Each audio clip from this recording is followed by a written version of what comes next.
नाज़रीन, अल्लाह तबारक व तआला ने हर कौम के रुश्द व हदायत के लिए मुख्तलिफ अम्बिया को इस दुनिया के अंदर भेजा और कुरान व हदीस में जिन अम्बिया के नामों का जिक्र है इनकी तादाद 100 के करीब है,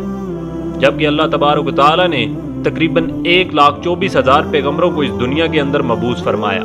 नाज़रीन, और जब अल्लाह तबारक व तआला ने खुद कुरान मजीद में फरमा दिया कि हमने हर कौम के लिए एक नबी भेजा है, तो फिर हजारों साल तहजीब रखने वाला हिंदुस्तान बिला नबी के वजूद से किस तरह महरूम रह सकता है, जबकि अल्लाह तबारक व तआला के पहले नबी हजरत आदम अलैहिस्सलाम को इसी सरजमीन हिंद के अंदर ही उतारा गया था।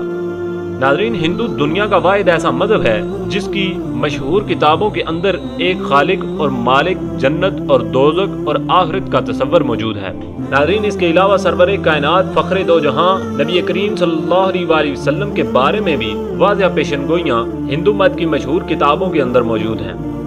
नाज़रीन, चुनाचा संस्कृत और हिंदू मजहब के मायानाज प्रोफेसर जो के इलाहाबाद यूनिवर्सिटी भारत में बतौर प्रोफेसर खिदमात अंजाम दे रहे हैं, उन्होंने हिंदी जुबान में एक किताब कल की अवतार और मोहम्मद साहब के नाम से लिखकर भारत में तहलका मचा दिया, जिसका बहुत सी जुबानों में तर्जमा भी किया जा चुका है। नाज़रीन, जबकि हिंदुओं के बड़े बड़े पंडित भी इस किताब को झूठा साबित करने में नाकाम हो चुके हैं। नाज़रीन, इस किताब में लिखने वाले ने इन तमाम पेशनगोइयों को यकजा कर दिया है जो कि हिंदुओं की मुकद्दस किताबों में अल्लाह के आखिरी नबी हजरत मोहम्मद मुस्तफ़ा सल्लल्लाहु अलैहि वसल्लम के बारे में लिखी हुई थी। नाज़रीन, हिंदुओं का अकीदा ये है कि बुराइयों के खात्मे के लिए 10 अवतार यानी पैगम्बरों ने इस दुनिया में आना है, जिनमें 9 पिछले 3 योग में यानी अदवार में आ चुके हैं और अब आखिरी दौर यानी कलयुग में कल की अदवार यानी आखिरी नबी को आना है। जबकि हिंदुओं का ये भी मानना है कि ये कलयुग 1000 साल पहले शुरू हो चुका है और दुनिया के तबाह होने तक यही दौर रहेगा।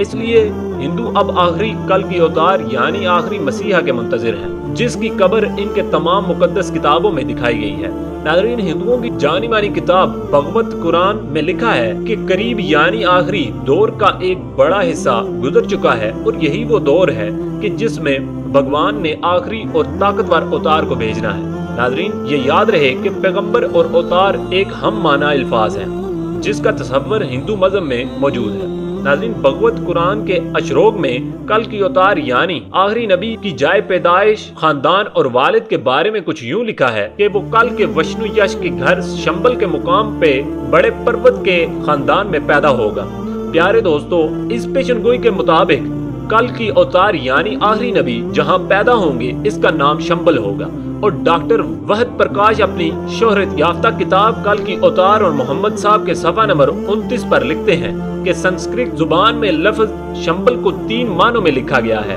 पहला ये कि शंबल का मायना अमन की जगह, दूसरा ये कि वो मुकाम जो पानी के करीब हो, और तीसरा माना ये है कि ऐसा मुकाम जिसकी तरफ लोग खींचे चले जाते हैं। और ये सब लोग जानते हैं कि दुनिया भर में मक्का के अलावा ऐसा कोई मुकाम नहीं। नाज़रीन, इस यशगोई में दूसरी बात ये बताई गई है कि कल की अवतार इस शहर के बड़े पर्वत के घर में पैदा होंगे। और एक मारूफ हकीकत है कि नबी करीम सल्लल्लाहु अलैहि वसल्लम के दादा जनाब अब्दुल मुत्तलिब कुरैश मक्का के सरदार और बैतुल्लाह के मुतवल्ली थे। ज़ेरे नजर पेशनगोई में कल की अवतार यानी आखिरी नबी के वालिद का नाम विष्णु यश लिखा गया है। और विष्णु यश की तारीफ हिंदुओं की मुकद्दस किताब एक युद्ध में इस तरह से बयान की गई है कि विष्णु खुदा का नाम है और यश का माना है बंदा या गुलाम, यानी विष्णु यश का मतलब होगा अल्लाह का बंदा। जबकि मोहम्मद सल्लल्लाहु अलैहि वसल्लम के वालिद मोहतरम का नाम भी अब्दुल्ला यानी अल्लाह का बंदा है। और कल की अवतार के सफ़ा नंबर 11 पर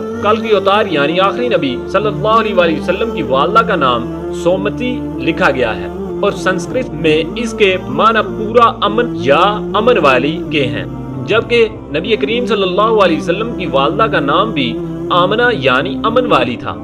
इसी तरह कल की कुरान में कल की अवतार यानी आखिरी नबी की तारीख पैदाइश का कुछ यूं जिक्र हुआ है कि वो जहाद के महीने मादों की 12 तारीख को पैदा होंगे। नाज़रीन, हिंदुओं की जानी मानी किताब महाभारत में कल की अवतार यानी आखिरी पैगंबर की 8 खसूसियात लिखी गई हैं। यानी कल की अवतार के अंदर ये खसूसियात कूट कूट कर भरी होंगी। कल की अवतार में मार्फत इलाही, ज़ब्त नफ्स, मुअज़्ज़ज़ हस्ब व नसब, इल्हाम इल्म, मतवाज़न गुफ्तगू, शुजाअत व बहादुरी, सखावत व जज्बा, एहसान मंदी की खसूसियात भरपूर तौर पर पाई जाएंगी। اور بے شک جو بھی نبی کریم صلی اللہ علیہ وسلم کی سیرت مبارکہ کو پڑھے گا تو یہ جان جائے گا کہ یہ خصوصیات تو حضور نبی کریم صلی اللہ علیہ وسلم کی ذات میں رچی بسی ہوئی تھی۔ ناظرین، ہندوؤں کی مقدس کتاب کے اشوک میں یہ دعویٰ کیا گیا ہے کہ کل کی اوتار یعنی آخری رہبر دیوداد یعنی خدائی گھوڑے پر سواری کریں گے، جبکہ نبی کریم صلی اللہ علیہ وسلم نے اللہ کے بھیجے ہوئے نایاب براق پر سفر معراج کیا، جس سے ایک اور پیشن گوئی بھی پوری ہو جاتی ہے۔ ناظرین، ہندو جس کل کی اوتار کا انتظار کر رہے ہیں وہ کوئی اور نہیں بلکہ نبی کریم صلی اللہ علیہ وسلم کی ذات اقدس ہے۔ ناظرین، ان تمام پیشن گوئیوں سے یہ بات ثابت ہوتی ہے کہ ہندو جس آخری نبی کل کی اوتار کا انتظار کر رہے ہیں وہ کوئی اور نہیں بلکہ نبی کریم صلی اللہ علیہ وسلم کی ذات اقدس ہے، اور ان کی مقدس کتابوں کے اندر جس آخری مسیحا یعنی کل کی اوتار کا ذکر ہے اور ان کے بارے میں جو تمام پیشن گوئیاں کی گئی ہیں وہ حضور نبی کریم صلی اللہ علیہ وسلم کی ذات اقدس کے اندر موجود ہیں۔ لہذا یہ تمام پیشن گوئیاں اس بات کو ثابت کرتی ہیں کہ ہندو جس نبی کی امت ہیں وہ حضور نبی کریم صلی اللہ علیہ وسلم کی ذات اقدس ہے، جو کہ آج سے 1450 سال پہلے اس دنیا کے اندر تشریف لا چکے ہیں، اور حضور نبی کریم صلی اللہ علیہ وسلم ہی وشن کے گھر شمبل کے مقام میں بڑے پرووا کے خاندان کے اندر پیدا ہوئے تھے، جیسا کہ آخری کل کی اوتار کے بارے میں ہندوؤں کی مقدس کتابوں نے پیشن گوئی کی تھی۔ اور حضور نبی کریم صلی اللہ علیہ وسلم کی والدہ کا نام بھی سومتی تھا اور آپ کے والد کا نام وشن یعنی کہ عبداللہ تھا۔ لہذا ان تمام پیشن گوئیوں سے یہ ثابت ہوتا ہے کہ ہندو حضور نبی کریم صلی اللہ علیہ وسلم کی امت ہیں۔ ناظرین، کل کی پران نامی ہندی کتاب کے صفحہ نمبر 5 پر کل کی اوتار یعنی آخری نبی کی یہ پیشن گوئی بھی کی گئی ہے کہ وہ اپنے 4 ساتھیوں کے ساتھ مل کر شیطان کو تباہ و برباد کر دے گا، اور اس کے علاوہ ایک اور اہم پیشن گوئی یہ بھی کی گئی ہے کہ جس کا ترجمہ یوں ہے کہ جنگ کے میدان میں ان کی دیوتاؤں یعنی فرشتوں کے ذریعے سے مدد بھی کی جائے گی،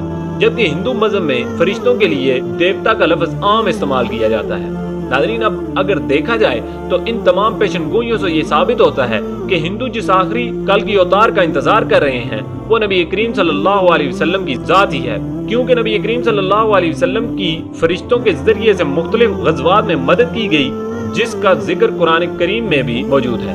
ناظرین، نبی کریم صلی اللہ علیہ وسلم وہ ہستی ہیں کہ جن کے بارے میں قدیم مذاہب کے ماننے والوں کو خود ان کی مذہبی کتابوں میں کھلی خوشخبریاں اور پوری انسانیت کے لیے مسلم لیڈر کی حیثیت سے تسلیم کرنے کی واضح طور پر ہدایات دی جا چکی ہیں، بشرطیکہ یہ کہ وہ اپنی تمام مذہبی کتابوں کی ان گواہیوں سے پوری طور پر واقف ہوں، اور ظاہر ہے کہ یہ ذمہ داری پوری امت مسلمہ کی ہے، جسے قرآن کے مطابق اٹھایا ہی اسی لیے گیا ہے کہ وہ قیامت تک آنے والے انسانوں کو اس حقیقت سے باخبر کر دے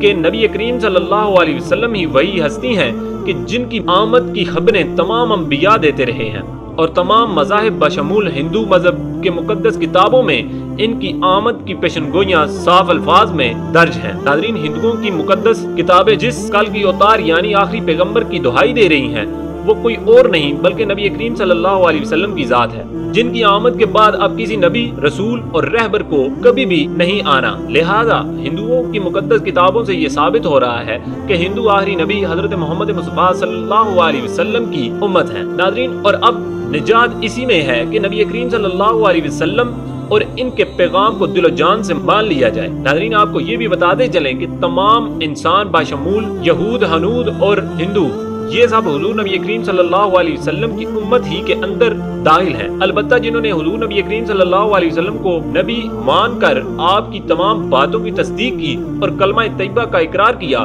تو ایسے لوگ حضور نبی کریم صلی اللہ علیہ وسلم کی امت اجابت کہلاتے ہیں، اور جنہوں نے آپ صلی اللہ علیہ وسلم کو نبی نہ مان کر آپ کی باتوں اور کلمے کا انکار کیا تو ایسے لوگ غیر مسلم اور حضور نبی کریم صلی اللہ علیہ وسلم کے امت دعوت کہلاتے ہیں۔